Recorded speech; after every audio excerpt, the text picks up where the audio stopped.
Salut les amis, After Zap Image numéro 591. On démarre avec l'anniversaire du jeune français Issa Diop qui fête aujourd'hui ses 23 ans, défenseur de West Ham. On l'a bien connu en France.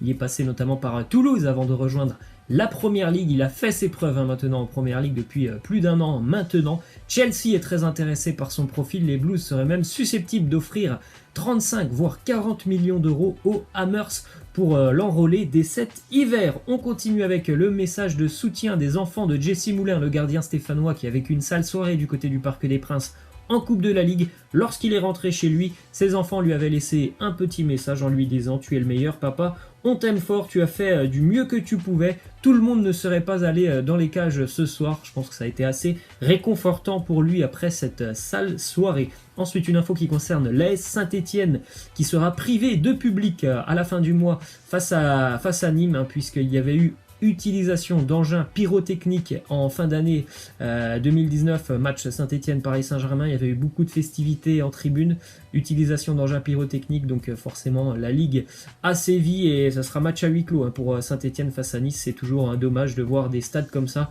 qui seront vides. On continue avec une déclaration de Marco Verratti sur le quatuor offensif du Paris Saint-Germain. Il nous dit: les 4 devant font partie des 10 meilleurs joueurs au monde. C'est un plaisir pour tout le monde, pour les gens qui regardent, pour nous.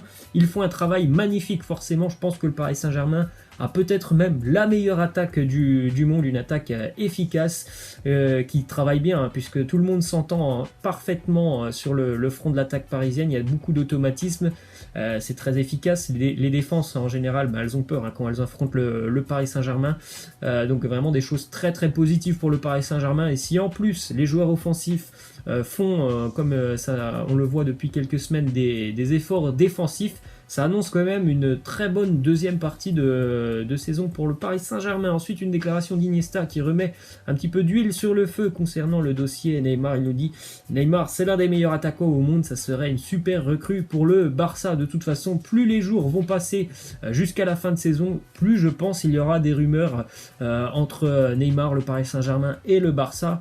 Après, dès lors que la saison sera terminée, certainement qu'on aura un nouveau feuilleton Neymar.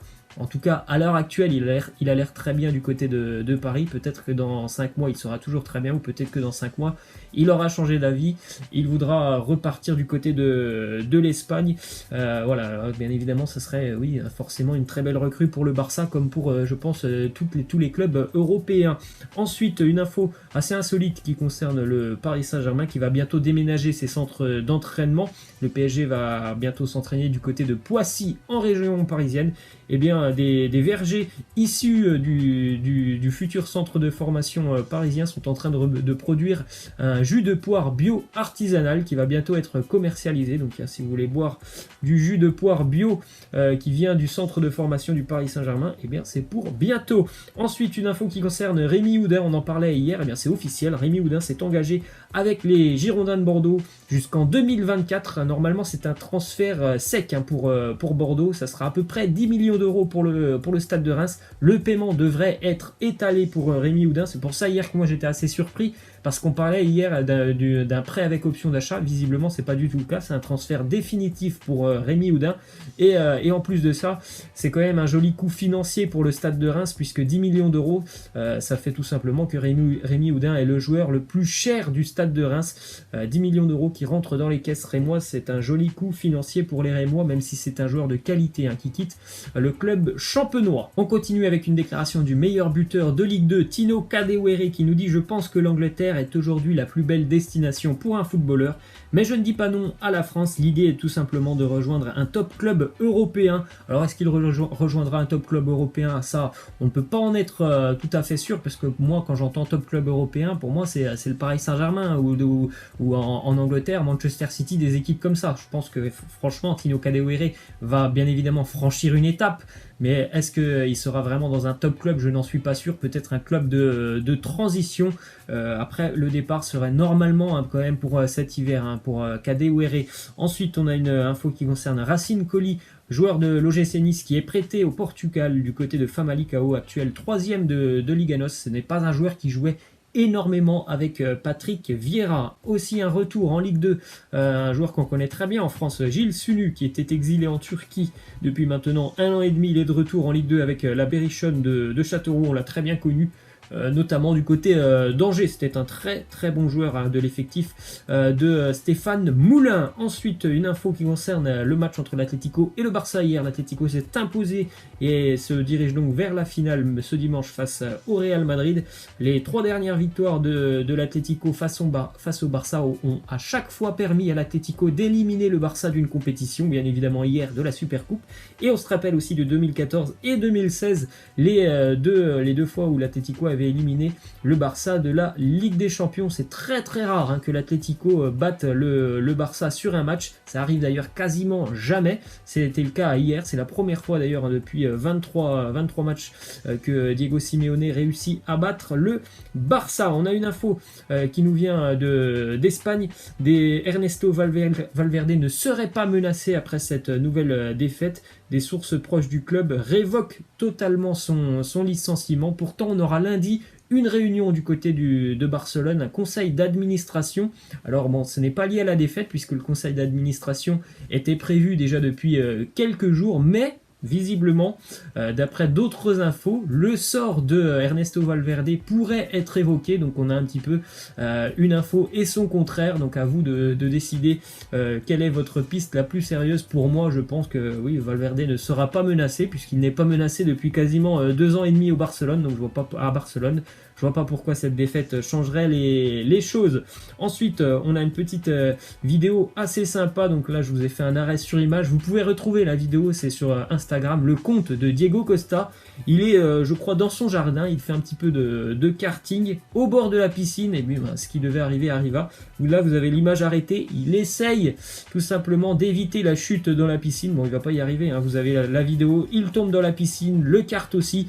Il se relève et sort très très vite de la piscine et on le voit d'ailleurs à sortir son téléphone qui était dans la poche.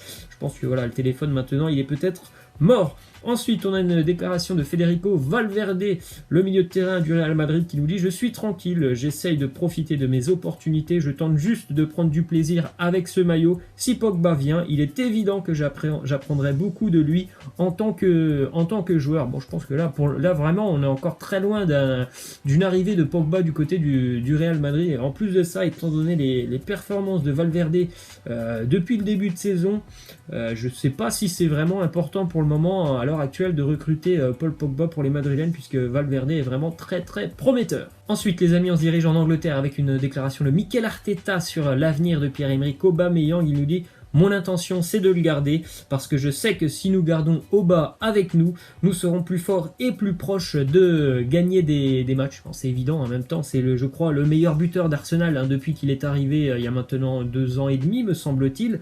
Donc forcément, si tu perds un attaquant comme ça, ça peut poser problème hein, dans le groupe. Il n'y a pas non plus énormément de monde qui marque beaucoup hein, du côté d'Arsenal, mis à part Aubameyang et Lacazette lorsque Lacazette est régulier. Sinon, c'est un peu plus compliqué dans le secteur offensif. Ensuite, une info qui concerne Manchester United et Ashley Young. Manchester a offert à Ashley Young une prolongation de contrat d'1 an afin de repousser l'intérêt de l'Inter Milan, puisque l'Inter souhaite le recruter si possible gratuitement. Donc l'offre de prolongation a déjà été repoussée par Ashley Young, qui veut rejoindre l'Inter Milan. Donc voilà, il a déjà écarté cette option de rester du côté de Manchester United. Donc on continue avec une autre info, un joueur qui est de retour en Italie, Patrick Cutrone, ancien attaquant de l'AC Milan qui était exilé du côté de l'Angleterre, de Wolverhampton. Ça s'est plutôt mal passé, on va dire, cette première partie de saison pour Cutrone.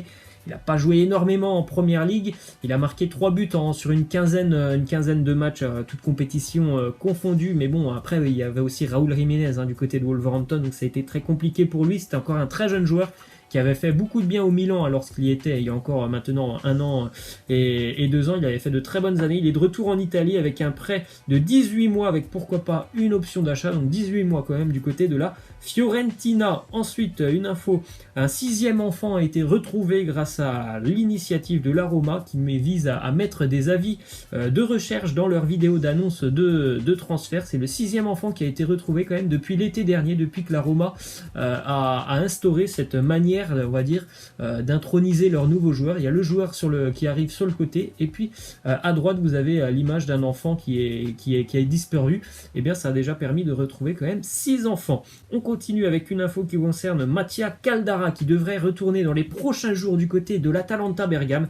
Lui aussi pour un prêt de 18 mois, avec là aussi une option d'achat. Mattia Caldara qui n'a jamais joué une minute cette saison avec le Milan. Ensuite, une info du directeur sportif du Bayern Munich qui a indiqué en conférence de presse que Leroy Sané n'était pas une option pour le Bayern cet hiver. On rappelle que Sané est toujours blessé, que normalement il reviendra peut-être courant du mois de mars, avril. Donc c'est pas pour le moment qu'on le verra signer du côté du Bayern, alors qu'on se souvient à l'été dernier, il était à 2 doigts de rejoindre le Bayern, et puis le lendemain, il s'était blessé, ce qui avait fait capoter un petit peu le transfert. Et on termine les amis avec le classement des 10 meilleurs buteurs européens encore en activité. Ronaldo bien évidemment premier dans ce classement devant Messi et Zlatan Ibrahimovic. Voilà les amis, c'est la fin, je vous laisse, je vous dis à la prochaine, ciao.